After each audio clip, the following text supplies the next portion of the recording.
Hello students, कैसे हैं आप सभी लोग। मैं हूं Pooja Singh and welcome back to my channel accounting master class. And इस समय हम डिस्कस कर रहे हैं subject SAPM, that is security analysis and portfolio management. काफी इंटरेस्टिंग सब्जेक्ट है ये। तो इस समय हम यही सब्जेक्ट डिस्कस कर रहे हैं एंड इस सीरीज में आज मेरा 37th लेक्चर वीडियो है। 36 लेक्चर मैं ऑलरेडी अपलोड कर चुकी हूँ एंड आज मेरा 37 लेक्चर वीडियो है। तो चलिए एक बार शॉर्ट में आपको बता देती हूँ कि आज के लेक्चर में हम क्या क्या पढ़ने वाले हैं। तो आज हम जो टॉपिक पढ़ने वाले हैं वो काफी इंपॉर्टेंट टॉपिक है जिसका नाम है सिक्योरिटी एनालिसिस। सिक्योरिटी एनालिसिस क्या होता है and what are the approaches of security analysis. Security analysis होता क्या है एंड सिक्योरिटी एनालिसिस कैसे किया जा सकता है वो हम पढ़ेंगे।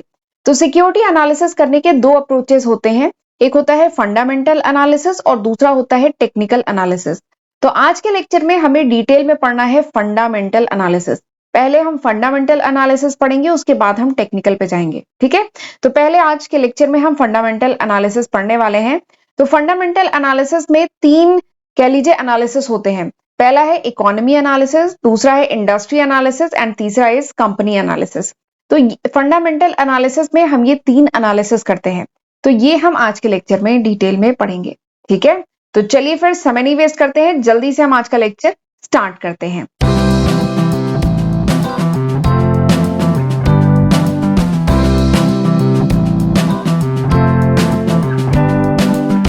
सिक्योरिटी एनालिसिस, तो नाम से ही समझ में आ रहा है। देखिए सिक्योरिटी मतलब क्या होता है, कंपनी के जो स्टॉक है, बॉन्ड है, डिवेंचर है, that is security. And analysis मतलब एनालाइज करना, इवैल्यूएट करना, एसेस करना। तो सिक्योरिटी एनालिसिस में बेसिकली जो इन्वेस्टर होता है वो सिक्योरिटीज का एनालिसिस करता है, सिक्योरिटीज को एसेस करता है, इवैल्यूएट करता है, ताकि सिक्योरिटीज का जो इन्वेस्टमेंट पोटेंशियल है, मतलब कि उस सिक्योरिटी में इन्वेस्टमेंट करना चाहिए कि नहीं करना चाहिए, इसके रिगार्डिंग वो डिसीजन ले सके, ठीक है। तो this is security analysis. Even हमारे सब्जेक्ट का नाम भी तो यही है ना, SAPM, security analysis and portfolio management. तो पोर्टफोलियो मैनेजमेंट तो अभी हम आगे के लेक्चर्स में पढ़ेंगे, बट इसका एक बहुत इंपॉर्टेंट पार्ट क्या है, सिक्योरिटी एनालिसिस। यानी इस सब्जेक्ट में भी हम यही पढ़ते हैं कि कैसे इन्वेस्टर सिक्योरिटीज को एनालाइज करता है और डिसीजन लेता है कि इस सिक्योरिटी में इन्वेस्टर को इन्वेस्ट करना चाहिए कि नहीं चाहिए, ठीक है। तो उसके लिए बहुत सारे फैक्टर्स है जो इन्वेस्टर कंसीडर करता है और उसके बेसिस पे डिसीजन लेता है।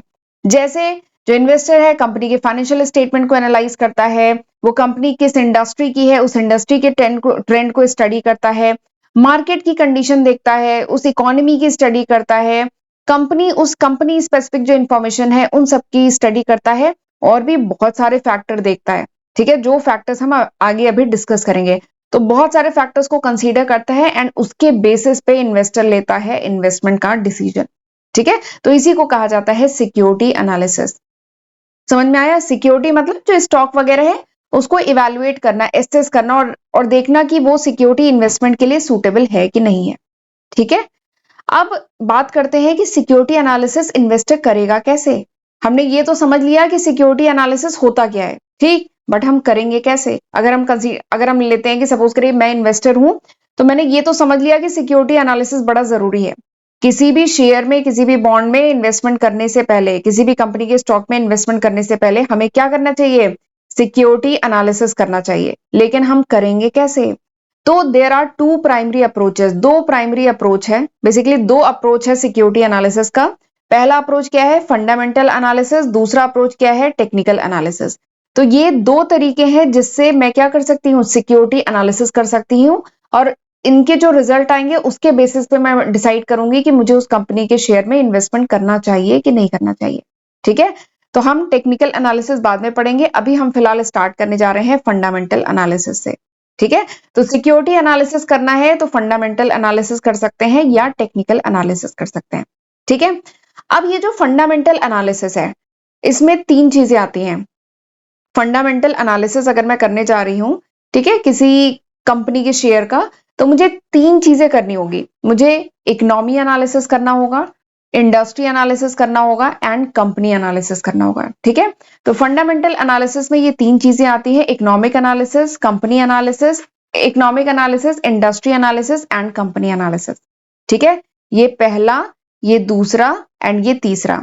अब मैं इनको सीक्वेंस में क्यों बोल रही हूँ, इनको सीक्वेंस में इसलिए बोल रही हूँ क्योंकि देखिए इकोनॉमी एनालिसिस किसी कंट्री की पूरी इकोनॉमी को स्टडी करना। अब इकोनॉमी के अंदर क्या आता है, ये देखिए ये पूरी हो गई इकोनॉमी, किसी कंट्री की पूरी इकोनॉमी। अब उस इकोनॉमी में बहुत सारी इंडस्ट्रीज होंगी, pharmaceutical industry, telecommunication industry, cement industry, banking industry, ठीक है, कई इंडस्ट्री हुई। अब उन इंडस्ट्रीज में से, ठीक है, जिस इंडस्ट्री को मैं चूज करूंगी फिर उसमें बहुत सारी कंपनीज होंगी। जैसे मैंने अगर बैंकिंग इंडस्ट्री चूज किया तो बैंकिंग इंडस्ट्री में एचडीएफसी है, आईसीआईसीआई है, एसबीआई है, पीएनबी है, बहुत सारी है। तो फिर उसके बाद मैं कंपनी का एनालिसिस करूंगी। तो देखिए इसीलिए मैंने यहाँ पे एक वर्ड लिखा हुआ है सबसेट, यानी सबसे बड़ा सेट क्या है, हम फंडामेंटल एनालिसिस में सबसे पहले किसी कंट्री की इकोनॉमी को स्टडी करते हैं। इकोनॉमी अगर सही है, फेवरेबल है, इन्वेस्टमेंट करने के लिए सूटेबल है, तो फिर उसके बाद वहां पे फिर हम करते हैं इंडस्ट्री एनालिसिस।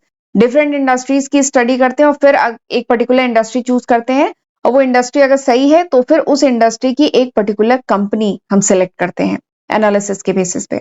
ठीक है, तो यानी सेट के अंदर सेट, सेट के अंदर सेट, मतलब ये सबसेट है। ठीक है, तो इसीलिए मैंने यहाँ पे वर्ड लिखा है सबसेट। तो फंडामेंटल एनालिसिस में बेसिकली हम ये तीन काम करते हैं, पहले economic analysis, then industry analysis, उसके बाद कंपनी एनालिसिस। ठीक, अब ये एनालिसिस करने के लिए हम कौन कौन से फैक्टर्स कंसीडर करेंगे अब वो देखते हैं। ठीक है, तो फंडामेंटल एनालिसिस में मैंने बताया था सबसे पहले हम क्या करते हैं, हम करते हैं इकोनॉमिक एनालिसिस, उसके बाद करते हैं इंडस्ट्री एनालिसिस, उसके बाद करते हैं कंपनी एनालिसिस। तो पहले हम स्टार्ट करते हैं इकोनॉमिक एनालिसिस से। तो इकोनॉमिक एनालिसिस में बेसिकली जितने भी मैक्रो इकोनॉमिक फैक्टर्स हैं, किसी भी इकोनॉमी के, किसी भी कंट्री के जितने भी मैक्रो इकोनॉमिक फैक्टर्स है ना, उनकी स्टडी की जाती है। जैसे इन्फ्लेशन हुआ, किसी भी कंट्री का इन्फ्लेशन जो है, सेविंग एंड इन्वेस्टमेंट, जीडीपी, किसी भी कंट्री की जो जीडीपी है, इंटरेस्ट रेट है, बजट है, बैलेंस ऑफ पेमेंट है, टैक्स स्ट्रक्चर है, मानसून एंड एग्रीकल्चर है, इंफ्रास्ट्रक्चर की फैसिलिटी है, डेमोग्राफिक फैक्टर्स हैं। तो ये सारे ही मैक्रो इकोनॉमिक फैक्टर्स की स्टडी की जाती है इकोनॉमिक एनालिसिस में। ठीक है, तो अब हम लोग स्टार्ट करने जा रहे हैं इन एक एक फैक्टर्स को डिटेल में पढ़ना। ठीक है, उसके बाद जब इकोनॉमिक एनालिसिस पढ़ लेंगे उसके बाद हम इंडस्ट्री एंड कंपनी पे आएंगे। फिलहाल अभी हम स्टार्ट करते हैं इकोनॉमिक एनालिसिस।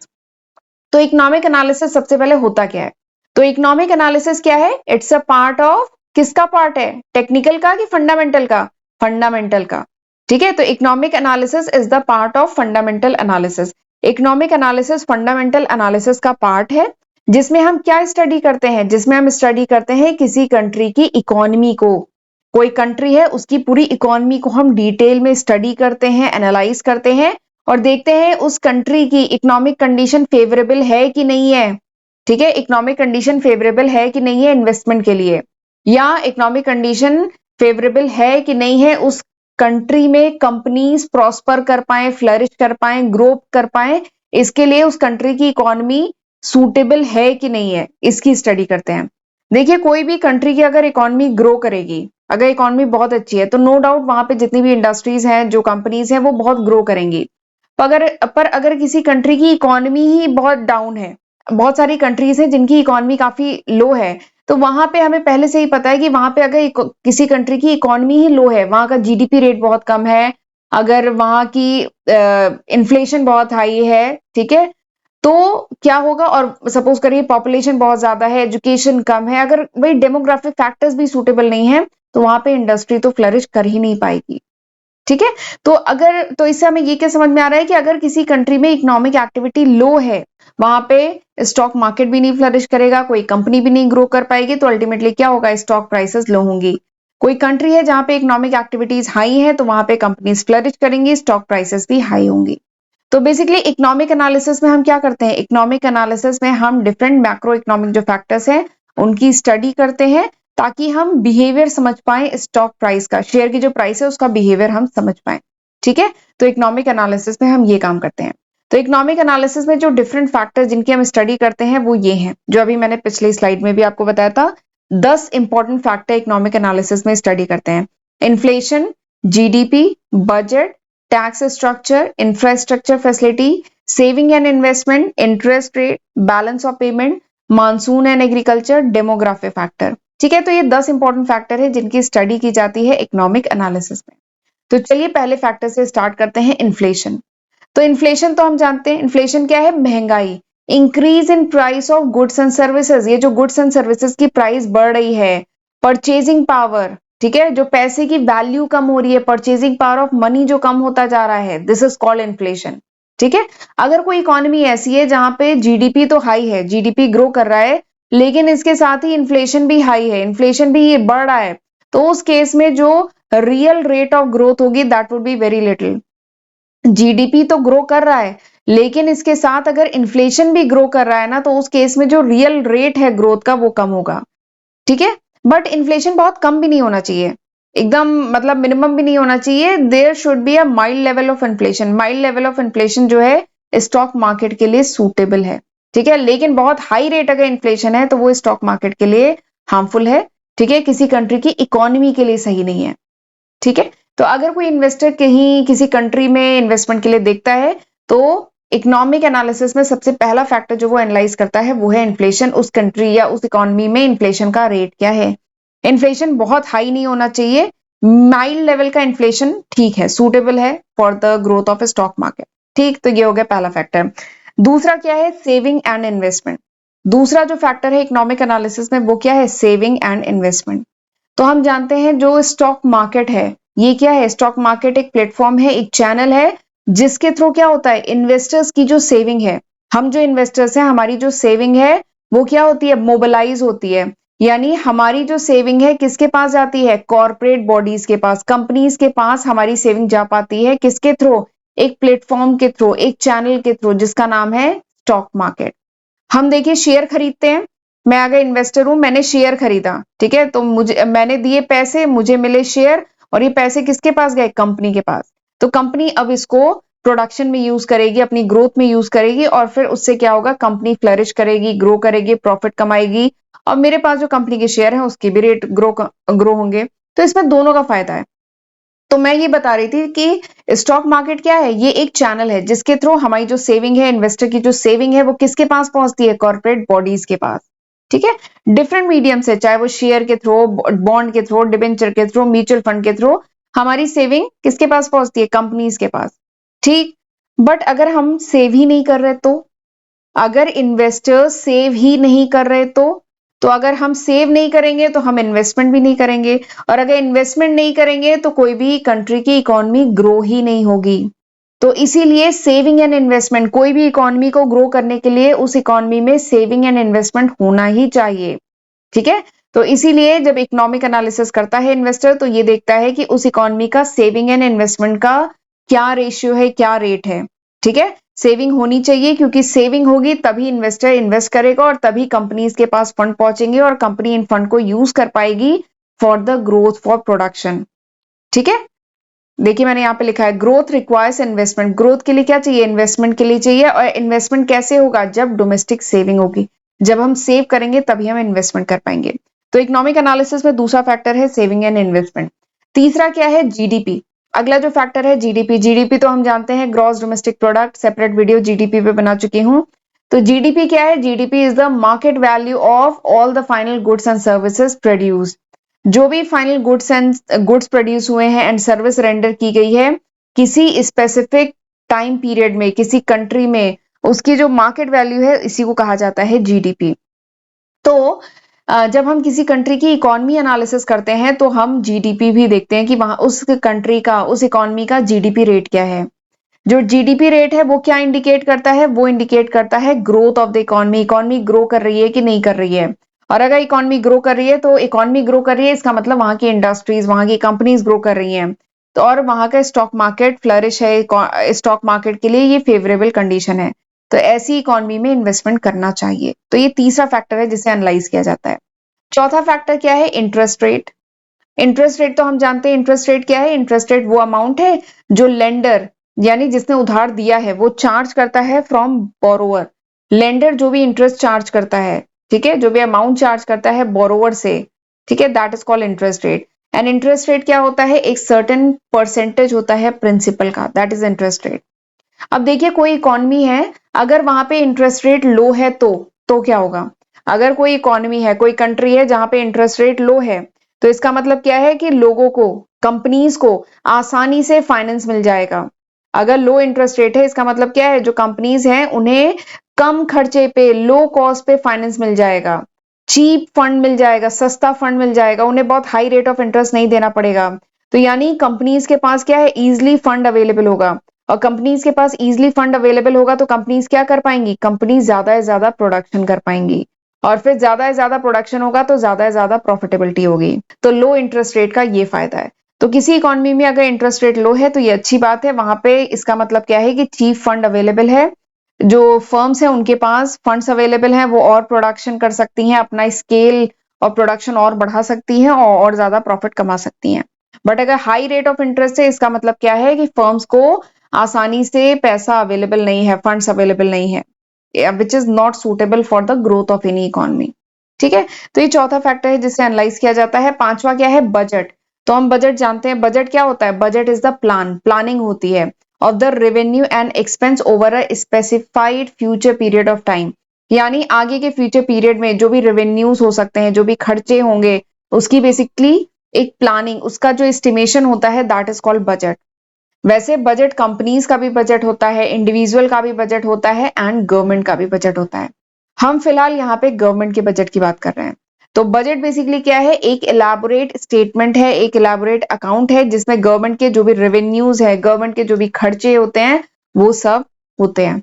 बजट कब आता है, जनरली बजट फरवरी एंड, नहीं तो मार्च फर्स्ट वीक में आता है, जो गवर्नमेंट का बजट होता है। तो किसी भी इकोनॉमी का बजट कैसा है, क्या बजट सरप्लस बजट है या डिफिसिट बजट है, ये भी किसी भी इकोनॉमी की फंक्शनिंग को बहुत इंपैक्ट डालता है।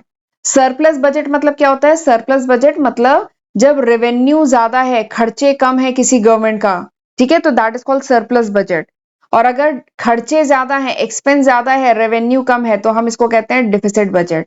ठीक है, तो बजट जो है बहुत सरप्लस भी नहीं होना चाहिए, बहुत डिफिसिट भी नहीं होना चाहिए। एक बैलेंस बजट जो होता है, ये हमेशा किसी भी इकोनॉमी के लिए बहुत सूटेबल होता है, किसी भी स्टॉक मार्केट की ग्रोथ के लिए सूटेबल होता है। तो अगर किसी इकोनॉमी में इन्वेस्टमेंट के लिए देख रहे हैं तो वहां का बजट कैसा होना चाहिए, बैलेंस बजट होना चाहिए। ठीक है, चलिए आगे बढ़ते हैं छठे पॉइंट पे, लेकिन उससे पहले मैं थोड़ा सा बताना चाहती हूँ। एक बार देख लीजिए, ये वो लिस्ट ऑफ सब्जेक्ट है जो मैं आज की तारीख मतलब अप्रैल 2024 तक अपने first channel accounting master class and second channel Pooja Singh पे अपलोड कर चुकी हूँ। और ये मैं आपको इसलिए बता रही हूँ क्योंकि काफी बच्चों को पता ही नहीं है कि मेरे चैनल पे कौन कौन से सब्जेक्ट मैं कवर कर चुकी हूँ। तो एक बार जरूर इसको देख लीजिएगा, ये वो लिस्ट ऑफ सब्जेक्ट है जो मैं आज की तारीख तक कवर कर चुकी हूँ।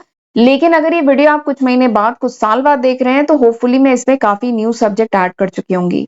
ये अभी तक है, अप्रैल 2024 तक। तो जरूर इसका फायदा उठाइएगा, इसकी हेल्प से पढ़िएगा, और मेरे फर्स्ट चैनल और सेकंड चैनल को अभी तक नहीं सब्सक्राइब किया है तो जल्दी से सब्सक्राइब कर लीजिएगा, नोटिफिकेशन बेल भी प्रेस कर लीजिएगा, एंड लेक्चर यूजफुल लगे तो जरूर लाइक करना मत भूलिएगा। ठीक है, एंड कमेंट करके ही बताइएगा कि ये लेक्चर आपके लिए यूजफुल था कि नहीं था। नहीं यूजफुल था तो वो भी कमेंट में लिख दीजिएगा, कोई दिक्कत नहीं है, मैं भी एनालाइज करूंगी कि कहाँ कमी रह गई। ठीक है, बट मुझे कमेंट सेक्शन में बताते रहा करिए कि ये लेक्चर आपके लिए एक्चुअली में यूजफुल है भी कि नहीं है, कि मैं बस ऐसे ही वीडियो बनाई जा रही हूँ। ठीक है, और अगर आपको मेरे चैनल पे अपलोडेड जो वीडियोस हैं उनके नोट चाहिए, then you can download my application from Google Play Store. आप गूगल प्ले स्टोर से मेरी एप्लीकेशन डाउनलोड कर सकते हैं, राइट। तो चलिए आगे बढ़ते हैं, अब हम पढ़ेंगे अगला फैक्टर। इकोनॉमिक एनालिसिस में जो अगला फैक्टर जिसे हम एनालाइज करते हैं, that is balance of payment. अब बात करूं इकोनॉमिक्स में, मैंने बैलेंस ऑफ पेमेंट पे भी सेपरेट वीडियो बनाई है। तो बैलेंस ऑफ पेमेंट होता क्या है, पहले ये समझ लेते हैं। तो बैलेंस ऑफ पेमेंट एक रिकॉर्ड है of countries money receipt from and payment abroad. यानी कोई भी कंट्री बाहर से, अब्रॉड से कितना पैसा रिसीव हो रहा है एंड कितना पेमेंट कर रही है, ये इसका जो कंप्लीट जो रिकॉर्ड होता है ना, that is called balance of payment. Balance of payment क्या है, किसी भी कंट्री का जो रिकॉर्ड है कि कंपनी अब्रॉड से, बाहर से कितना पैसा रिसीव कर रही है एंड बाहर कितना पेमेंट हो रहा है, इसका जो पूरा रिकॉर्ड है इसको कहा जाता है बैलेंस ऑफ पेमेंट। एंड जो डिफरेंस होता है बिटवीन रिसिप्ट एंड पेमेंट, इसको क्या कहा जाता है, सरप्लस या डिफिसिट। ठीक है, अगर रिसीव ज्यादा हो रहा है, पेमेंट कम हो रहा है, तो इसका मतलब सरप्लस। अगर पेमेंट ज्यादा हो रहा है, रिसीव कम हो रहा है, इसका मतलब क्या है, डिफिसिट। ठीक है, तो किसी भी कंट्री की इकोनॉमी तभी फ्लरिश करेगी when a country have a favourable balance of payment. अगर कोई कंट्री का जो बैलेंस ऑफ पेमेंट है वो बैलेंस्ड है, वो फेवरेबल है, तभी वो कंट्री की इकोनॉमी फ्लरिश करेगी, तभी स्टॉक मार्केट ग्रो होगा। और अगर डिफिसिट बैलेंस ऑफ पेमेंट है ना, तो उससे क्या होता है, हमारा जो इंडियन रुपी है वो डेप्रिशिएट होता है as compare to the other country, other countries currency, दूसरी कंट्री की करेंसी के कंपेयर में हमारा जो रुपया है वो डेप्रिशिएट होता है अगर डिफिसिट बैलेंस ऑफ पेमेंट है तो। ठीक है, प्लस अगर रेट ऑफ एक्सचेंज, जो फॉरेन करेंसी का जो रेट ऑफ एक्सचेंज है वो अगर बहुत ज्यादा वोलेटाइल होता है तो उससे जो है, जो एफआईआईज हैं, एफआईआईज मतलब फॉरेन इंस्टीट्यूशनल इन्वेस्टर जो इंडिया में स्टॉक मार्केट में इन्वेस्ट करते हैं, वो भी बहुत ज्यादा इफेक्ट होता है। तो इसीलिए हमेशा एक फेवरेबल, एक बैलेंस ऑफ पेमेंट की कंडीशन होनी चाहिए उस इकोनॉमी में। ठीक, चलिए आगे बढ़ते हैं। अब हम पढ़ते हैं सेवेंथ फैक्टर जो इकोनॉमिक एनालिसिस में कंसीडर किया जाता है, दैट इज टैक्स स्ट्रक्चर। जिस इकोनॉमी में हम इन्वेस्टमेंट करने का सोच रहे हैं, ठीक है, जिस भी कंट्री में हम इन्वेस्टमेंट करने का सोच रहे हैं, वहां पे गवर्नमेंट की टैक्स पॉलिसी क्या है, क्या वो टैक्स पॉलिसीज कंपनी के फेवर में है, क्या गवर्नमेंट की टैक्स पॉलिसी में कंपनीज को कुछ कंसेशन दिया जाता है, इंसेंटिव दिया जाता है, कुछ पर्टिकुलर इंडस्ट्रीज को कुछ टैक्स हॉलिडे वगैरह प्रोवाइड किया जाता है या नहीं प्रोवाइड किया जाता है, या क्या टैक्स स्ट्रक्चर है, ये बहुत ज्यादा इंपैक्ट डालता है किसी भी कंट्री के स्टॉक मार्केट की ग्रोथ पर। ठीक है, एंड ये जो टैक्स एग्जेम्पशन वगैरह जो गवर्नमेंट प्रोवाइड करती है कंपनीज को, it effect the profitability of the industry, ये इंडस्ट्री की प्रॉफिटेबिलिटी को इंपैक्ट डालता है। ठीक है, तो this is the tax structure, seventh point था। आठवां पॉइंट क्या है, मानसून एंड एग्रीकल्चर। आठवां जो पॉइंट है मानसून एंड एग्रीकल्चर, तो हम जानते हैं बहुत सारी इंडस्ट्रीज होती हैं जो डायरेक्टली या इनडायरेक्टली एग्रीकल्चर पे डिपेंड करती हैं, या कह लीजिए एग्रीकल्चर से लिंक है। बहुत सारी ऐसी इंडस्ट्रीज हैं जिनको रॉ मटेरियल कहां से मिलता है, एग्रीकल्चर से मिलता है। जैसे शुगर इंडस्ट्री, गन्ने से बनता है, cotton industry, food processing industry, ये सब किस पे डिपेंड है, ये सब अपना रॉ मटेरियल कहां से लेती हैं, एग्रीकल्चर से लेती हैं। तो अगर किसी इकोनॉमी में जो मानसून है वो सही है, अच्छा मानसून है, गुड मानसून है, तो इसका मतलब क्या है कि वहां पे जो इंडस्ट्रीज हैं जो डायरेक्टली या इनडायरेक्टली एग्रीकल्चर पे डिपेंडेंट है वो ग्रो करेंगी, अल्टीमेटली स्टॉक मार्केट ग्रो करेगा। बट अगर कोई इकोनॉमी है जहां का मानसून सही नहीं है, कभी फ्लड आ जाता है, कभी सूखा पड़ जाता है, अगर सही नहीं है तो वहां पे एग्रीकल्चर प्रोडक्शन भी सही नहीं होगा, और जो डायरेक्टली इनडायरेक्टली इंडस्ट्रीज पे इंपैक्ट डालेगा, अल्टीमेटली स्टॉक मार्केट सफर करेगा। ठीक है, तो ये हो गया आठवां point. Ninth point is infrastructure facility. तो इंफ्रास्ट्रक्चर मतलब क्या होता है, इंफ्रास्ट्रक्चर मतलब होता है वो फिजिकल सिस्टम, ठीक है, किसी भी बिजनेस का, किसी भी रीजन का, किसी भी कंट्री का वो physical system which involve the production of public good या प्रोडक्शन प्रोसेस। वो फिजिकल सिस्टम जो प्रोडक्शन प्रोसेस में हेल्प करता है या पब्लिक गुड को प्रोड्यूस करने में हेल्प करता है, उसको कहते हैं इंफ्रास्ट्रक्चर। ठीक है, इंफ्रास्ट्रक्चर में क्या आता है, इंफ्रास्ट्रक्चर में जैसे हमारा ट्रांसपोर्ट का सिस्टम जो है, हमारा कम्युनिकेशन नेटवर्क, बैंकिंग, फाइनेंस, आपका पावर, वाटर, फिर school system, health education, sewage, ये सब इंफ्रास्ट्रक्चर का पार्ट होता है। तो हम जानते हैं कोई भी इंडस्ट्री या कोई भी कंपनी तभी ग्रो कर पाएगी, या कोई भी एग्रीकल्चर सेक्टर किसी भी इकोनॉमी में तभी ग्रो कर पाएगा जब उस इकोनॉमी का इंफ्रास्ट्रक्चर फैसिलिटी क्या हो, बढ़िया हो। ठीक है, तो अच्छा इंफ्रास्ट्रक्चर जो फैसिलिटी होती है, it favourably impact the stock market of the economy.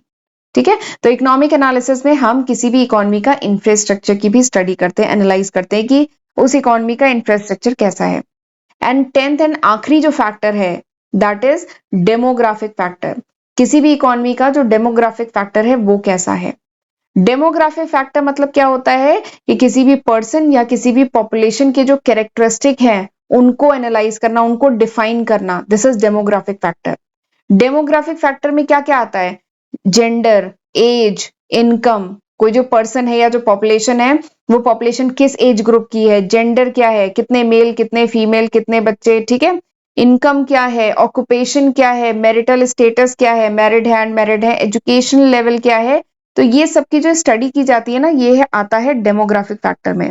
तो किसी भी इकोनॉमी की स्टडी की जाती है तो इसमें डेमोग्राफिक फैक्टर्स की भी स्टडी की जाती है, जिसमें पॉपुलेशन जो है उसकी डिटेल स्टडी की जाती है। अब सवाल ये आता है कि इसकी यूजफुलनेस क्या है। तो इसकी यूजफुलनेस ये है, सबसे पहली यूजफुलनेस तो ये है कि इससे आइडिया लगता है कि जो प्रोडक्ट है उसकी डिमांड कितनी है उस एरिया में।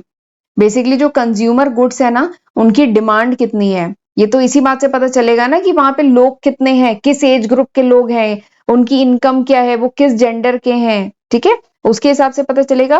प्लस एक चीज और है कि उस इकोनॉमी में वर्क फोर्स कितना अवेलेबल है, कितने लेबर्स हैं काम करने के लिए, वर्क फोर्स कितना अवेलेबल है, इसके बारे में भी आइडिया लगता है। ठीक है। तो इकोनॉमिक एनालिसिस में ये सारे फैक्टर्स डिटेल में स्टडी किया जाता है, राइट। समझ में आया। तो फंडामेंटल एनालिसिस हमने सबसे पहले क्या पढ़ा, हमने सबसे पहले पढ़ा सिक्योरिटी एनालिसिस। ये जो सिक्योरिटी एनालिसिस है इसमें दो चीजें आती हैं, ये सिक्योरिटी एनालिसिस जो है इसमें दो चीजें आती हैं, पहला आता है फंडामेंटल एनालिसिस, दूसरा क्या आता है टेक्निकल एनालिसिस। फंडामेंटल एनालिसिस में सबसे पहले हम स्टडी करते हैं economic analysis, and economic analysis में ये सारे फैक्टर, इकोनॉमिक एनालिसिस करना है तो आपको ये सारे फैक्टर एनालाइज करने होंगे, ठीक है। एंड अब ये लेक्चर ऑलरेडी काफी लेंदी हो गया है, तो अब ये जो industry analysis and company analysis है ना, ये हम अगले लेक्चर में डिस्कस करते हैं। इंडस्ट्री एनालिसिस में ये सारे फैक्टर स्टडी किए जाते हैं एंड कंपनी एनालिसिस में ये सारे फैक्टर स्टडी किए जाते हैं, ठीक है। सबसे पहला क्या किया जाता है, सबसे पहले किसी भी कंट्री की इकोनॉमी को स्टडी किया जाता है। इकोनॉमी के अंदर क्या आता है, इंडस्ट्री को स्टडी किया जाता है, इंडस्ट्री के अंदर आती है कंपनी, कंपनी को स्टडी किया जाता है। तो ये सीक्वेंस होता है, ठीक है। तो ये सब किसका पार्ट है, फंडामेंटल एनालिसिस का पार्ट है, राइट। तो चलिए आज का लेक्चर मैं यहीं पे वाइंड अप करती हूँ, अब हम मिलते हैं अगले लेक्चर वीडियो में, तब तक अपना ध्यान रखिएगा, गॉड ब्लेस यू।